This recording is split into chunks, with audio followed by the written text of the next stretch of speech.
This is Plant-Based Briefing, the most terrifying excuse of all, by Phil Hatfield at VeganFTA.com. And I'm Marian Erickson, and this is the curated content plant-based podcast where I narrate articles on healthy, compassionate, and sustainable living with permission in about 10 minutes or less every weekday. Today's article is from VeganFTA.com. They're a small team of vegan activists supporting all forms of activism. They create videos highlighting the work of activists and animal rescuers. They write and publish articles on all aspects of veganism, and they have a great podcast that I recommend as well. So now let's get to today's plant-based briefing. The Most Terrifying Excuse of All by Phil Hatfield at VeganFTA.com. I've lost track of the number of debates I've had since becoming vegan several years ago. Having spent the previous years of my life as a non-vegan in a non-animal friendly industry surrounded by meat eaters, you can imagine the number of conversations that were had. The protein deficiency, the B12, the personal choice. We all know all the excuses. Some are born of ignorance, others out of the pure conviction that eating and abusing animals is absolutely fine. I grow tired of pointing out the inconsistencies in their arguments, how they can love their pets yet happily eat lamb or beef for their Sunday roast, or how they can marvel at the intelligence of dolphins yet sponsor the imprisonment of pigs for their entire lives, be inspired by the magnificence of the plumage worn by a bird of paradise, and also by the style afforded by a fox fur coat. I grow tired of dragging out the same science and explaining it and then listening to yet another excuse to get around that. But to examine these defenses from a philosophical standpoint, only one makes logical and troubling sense. Remember, of course, that all the points I've mentioned above as arguments against veganism have been debunked. We have scientifically obtained empirical proof that it is possible to live and thrive on a vegan diet. We have proved that vegan food is just as palatable, if not more so, than a meat diet. We have even gone to the trouble of creating meat substitutes almost indistinguishable from the real thing. When we consider these points, there's only one statement that makes logical sense that can be made in defense of eating meat. I eat meat because I want to. No science backs up the decision, no planetary benefits, no health benefits that survive scrutiny, and no arguments about lack of sentience or feelings. I eat meat because I want to eat it. Perhaps at face value, this might seem like an easy exit for a consumer of animal products from a tricky argument. Well, I like eating this way, so that's it.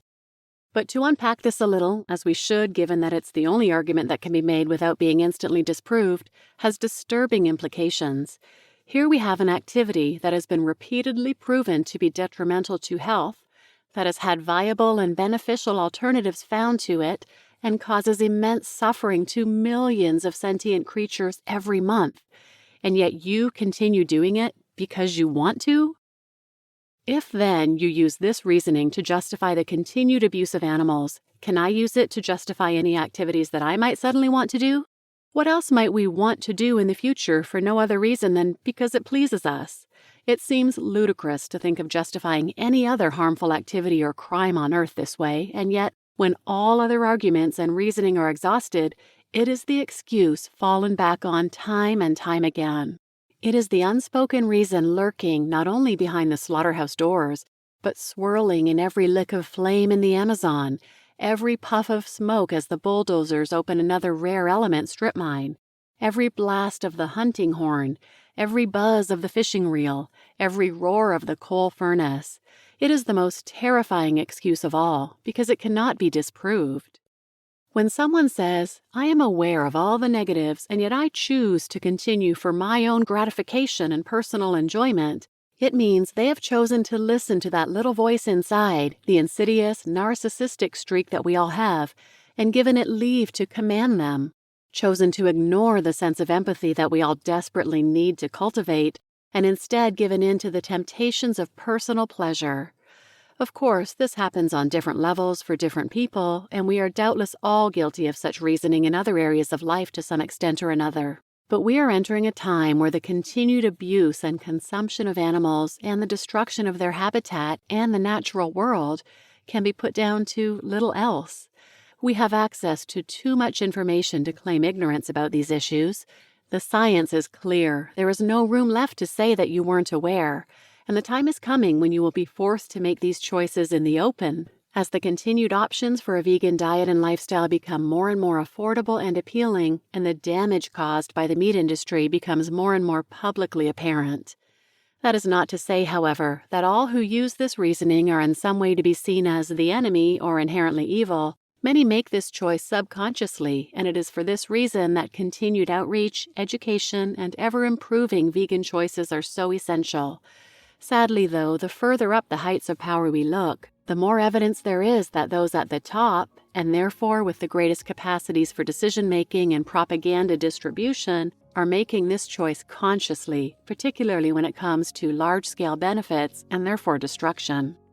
We need to address this by looking not only at those around us with whom we can engage in immediate conversation, but by looking to create a new set of values for our societies, ones which will finally quiet the little voice inside which can only say more. It is becoming so abundantly apparent that the abuses inflicted by us on the natural world are tied so closely to our collective psyche of capitalist growth and endless personal gain that it is only by going back and re-examining the very roots of our culture that we are going to change permanently for the better. You just listened to The Most Terrifying Excuse of All by Phil Hatfield at VeganFTA.com. And I'm your host, Marian Erickson, and I think he is spot on. This is the only excuse that makes logical sense, and it's so difficult to get around if people don't have their own personal awakening. But he does say something that gives me hope. He says that the time is coming when people will be forced to make these choices in the open. Right now, everyone can participate in this cruelty, pay for these abuses 3 times a day, and hide behind it because everyone's doing it. But as more and more people say, no, this is not okay, those who are still choosing to do it are going to stand out. And a lot of people aren't going to want to stand out as abusing animals on purpose. The more we can denormalize the eating of animals and the exploitation and abuse of animals, the quicker we'll get to that point. And my favorite method to help denormalize the abuse of animals is taking the Liberation Pledge, where I will only eat with people if they're sharing a vegan meal with me, because it's just not okay in my mind. And I realize I'm in a position of privilege to be able to take the pledge. Not everybody can, or not everybody can in all aspects of their lives. But if you're interested in learning more, I've got a number of episodes. You can just search Liberation Pledge wherever you listen, or check out episode 100 and 428 for starters. Another thing I liked in this article was how he said if you can use this reasoning that just because I want to justify the continued abuse of animals, can you use it to justify any other activity you suddenly might want to do?